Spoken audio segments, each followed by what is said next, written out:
Good morning, guys. Welcome to another Wisdom Wednesday. So today, we want to discuss the scariest part about being an entrepreneur. So in order to figure out what's the scariest part, we want to talk about, for me at least, what's not scary.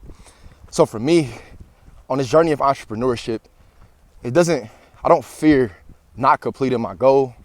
I don't fear not ending up where I want to end up. I don't fear any of those things, right? The scariest part about this entrepreneurship journey to me is that you can stop anytime and it won't matter. It won't matter to no one, nobody else except for yourself.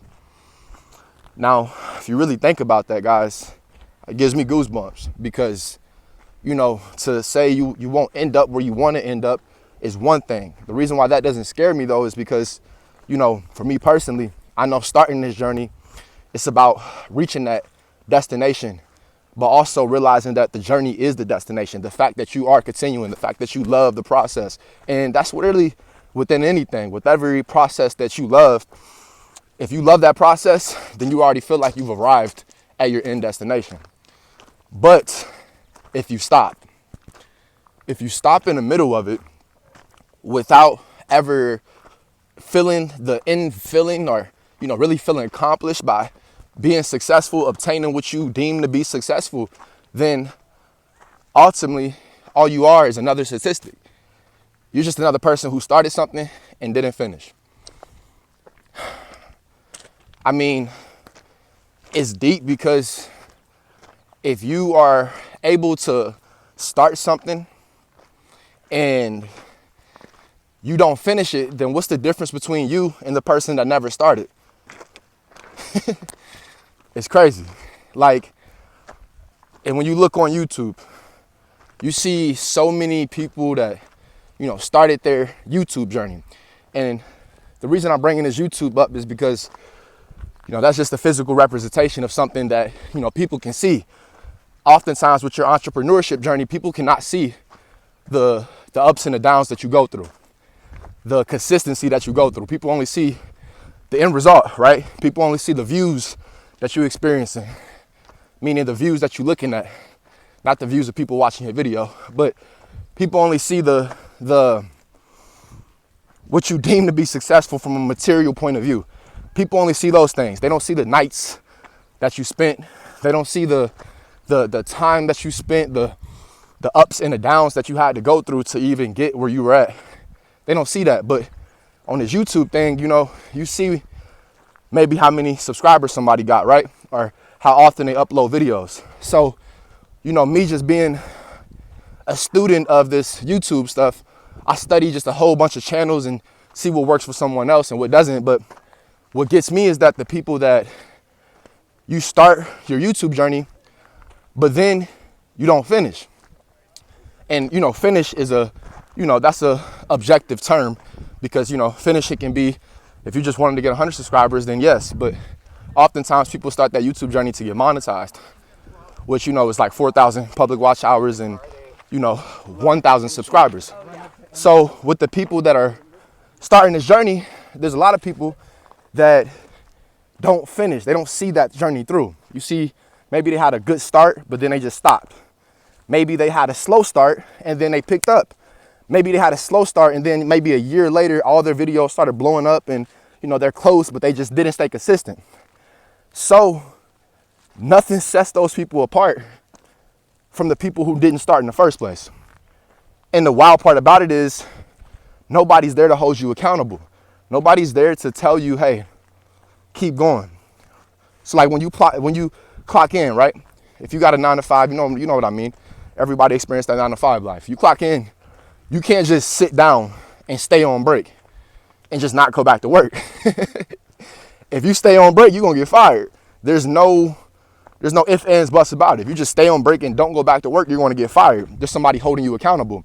On this entrepreneurship journey, if you stay on break, so to speak, if you decide to not continue your journey, there's no getting fired. That's not a thing. There's just, your momentum is stopped. Your momentum has deceased. Your journey, your mission, everything that you started is just stopped. Just like that. Just like that. I mean, for the ones that's experiencing it, you might feel me, but it's really with anybody, whatever journey you go through. And if you don't reach that end destination, it really can feel like, what was the purpose of me starting in the first place if I wasn't going to finish? And some people don't think like that, but that's how I think. Anything that I see to begin, I'm going to reach my end destination, at least what I deem to be my end destination. And then I'll reassess from there and figure out, is this something I really want to do? It's no different than what I tell people when they begin their real estate wholesaling journey. I say, hey, just get your first deal. Go out there, get your first deal. Once you get that first deal, if it's not worth it, tell me it's not worth it. Be like, hey, D'Angelo, man, this ain't worth it. It ain't worth it. I'm not doing it no more. I don't know why I ever did this. It's not worth it at all. Or you may say, dang, this is worth it. It feel like I, just started this journey and I got it like that. If you guys familiar with my journey, it took me 9 months to get my first wholesale deal. My first wholesale deal was $4,000. Now, $4,000, it's a decent amount of money. It's a couple months of a paycheck. At least for me at that time, I was making like, $1,400, $1,700, $1,800 a month, something like that. So, $4,000 was like 3 months, worth of paychecks. So it was decent, but at the same time, it wasn't a lot of money from the standpoint of like, I'm rich, I just hit the lotto. Like, that's just, pocket change type stuff. So with that perspective, it's like,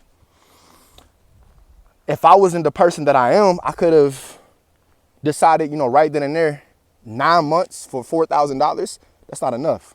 It took me 9 months to get $4,000. Or I could have looked at it like, all the momentum that I built up is going to come back tenfold. So these 9 months and to get $4,000, then if I keep going, it's the compound effect. I'm going to become more and more, and I'm going to get more and more return from the energy that I've already invested over those 9 months. And for me, that was true. And I decided to continue my journey. So now it's no different than what I'm doing now with this YouTube. I've decided to, put my consistency on display. Really, now, people can see whether I'm consistent or not. When I was just doing my wholesale journey and my real estate investing journey by myself, you couldn't see whether I was consistent or not. You didn't know anything about it because it wasn't shared with you guys, right? I can tell you anything, but you didn't see it. So as you know, just why, what I'm doing on a daily and weekend basis, I'm the type of person that I'm gonna see it through. I don't believe in stopping, because if I stop, then why did I start? So for me, guys, that's the scariest part about this entrepreneurship journey. You can stop at any moment and it won't matter. Nobody will care. Nobody will care if you stop. Like, literally. It ain't like if you stay on a lunch break, oh man, my boss is gonna fire me if I stop. Nah, don't nobody care. And that's the crazy part. Only time people care is when you see it through. And when it becomes so abundant and it's so in their face and they just can't get away from it, so the point they on the movement too now. They getting to stepping with you. As always, get to stepping.